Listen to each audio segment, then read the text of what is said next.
What up, YouTube? It's February 25th. It's about 1:42 a.m. right now. I'm sitting outside the crib in the van. So basically, this chapter is called The Conquest of Syria.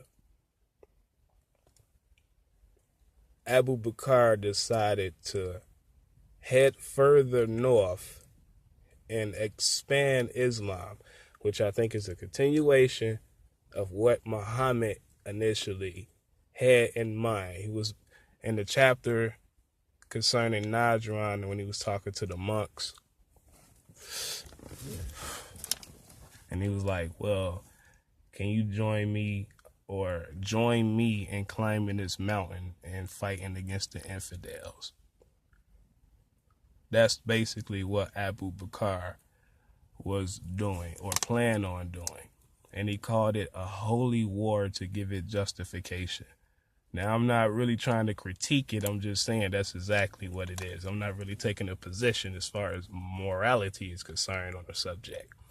But I believe he called it a holy war to give it more significance. But all they were doing is expanding this philosophy, but at the same time, unfortunately, through forceful land grabs, which means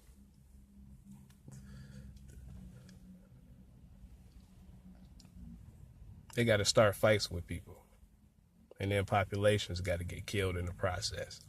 But you feel like you have some type of divine permission at the same time, like you sort of operate with impunity.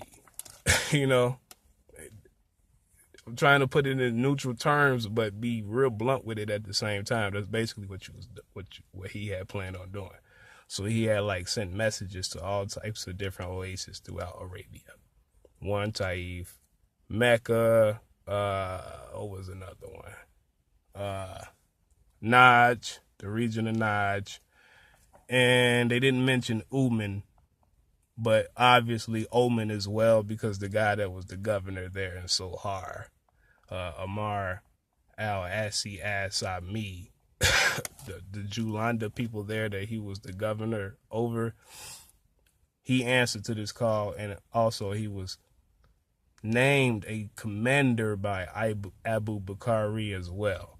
So he's one of them, the main commander who's going to receive a banner. And then another one was another dude named Sharabil ibn Hassana, who it's kind of like some people say that he's from the Kendite tribe. Some people say that he was from the Banu Jumar tribe, but that's just based on his parentage, because his mom and his dad, one is from either one of those tribes.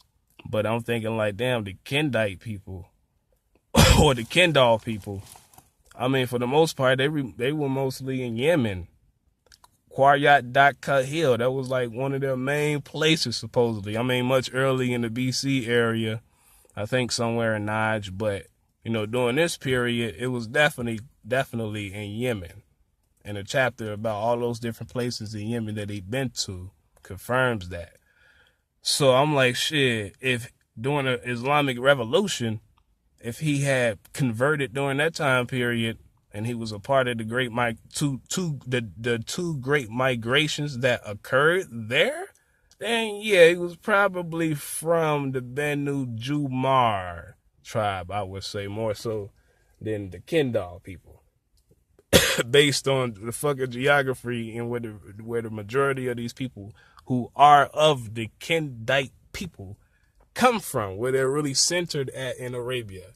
That's what I think about him. But he was one of the people that was named the general also. And then who else? Yazid ibn Abu Sufyan.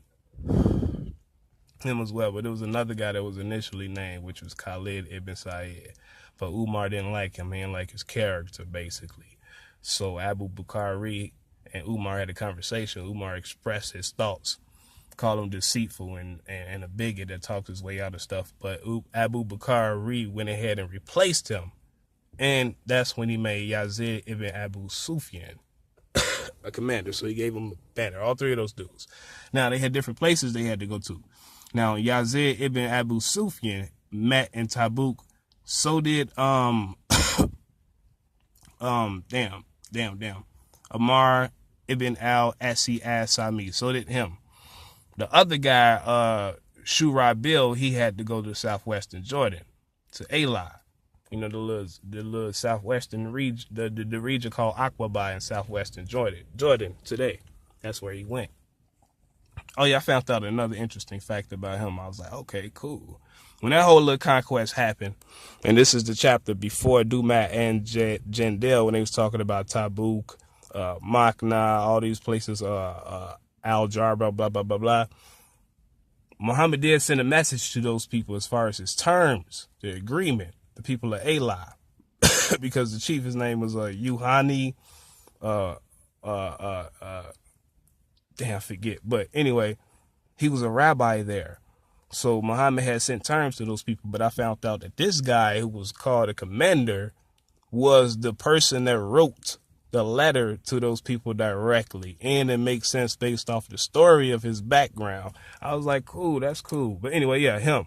So those three, he had to go to Eli. So all of them went and they marched. Now, each one of these people had like 3,000 men at first.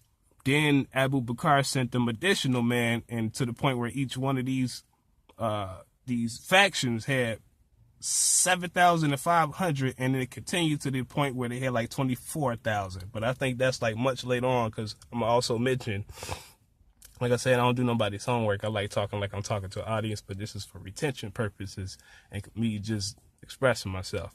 But damn. I lost my thought for a second. Yeah, 24,000 men. But there are like additional chapters after this one that concerns what happened further down the line also, because there's a lot of shit to talk about. Like during this time, the emperor of Rome was Heraclius. But I'm going to go in order. So anyway, they went there and they all went forth. Now, Ammar was the first person to engage in combat, his faction. And it happened in Gaza. And it was like a little village called Dathan that this occurred at. So they ended up fighting, and he was successful, and he defeated the people there. But he wanted to continue into Gaza itself to fight against the nobility there. Basically, the people that's running Gaza, the province there. And one of the guys, I forget his name, he got like a funny name. He was like the governor there. And another dude named Sergi Lius, I think. Sergi Lius or something like that. Sergi something. But he was a Roman commander, and Heraclius had sent him there to fight against these Muslims that he heard about, because based on the Wikipedia article, that this is when I did my cross-referencing on it, just to check a different type of source. They were saying that it was some Arabs in Northern Arabia who were Christians. And some of them served as, not necessarily, they wasn't spies, but they kind of were like snitches, because they went north and they informed the Romans of this invasion that Abu Bakr was planning. So that's the reason why he sent men there. And according to this Wikipedia article, it was a total of about like 8,000 of them altogether. But Ammar ended up defeating these people in Dathan. Now, he did send a message right before he fought against the people, because, you know, he was able to observe them and what they were capable of, I guess. And the message that he sent to Muhammad, not Muhammad, Abu Bakr, was basically that they had superior weapons as far as armament is concerned. That's the term that they use. So he asked for help. Abu Bakr decided to send Khalid ibn al-Walid, who was supposedly in Iraq at this time. Remember, this is 634. So he sent him there, but before he made it there, they had already defeated the people at this village. But he wanted to continue north and fight against the nobility there. Like I said, I forget the guy's name.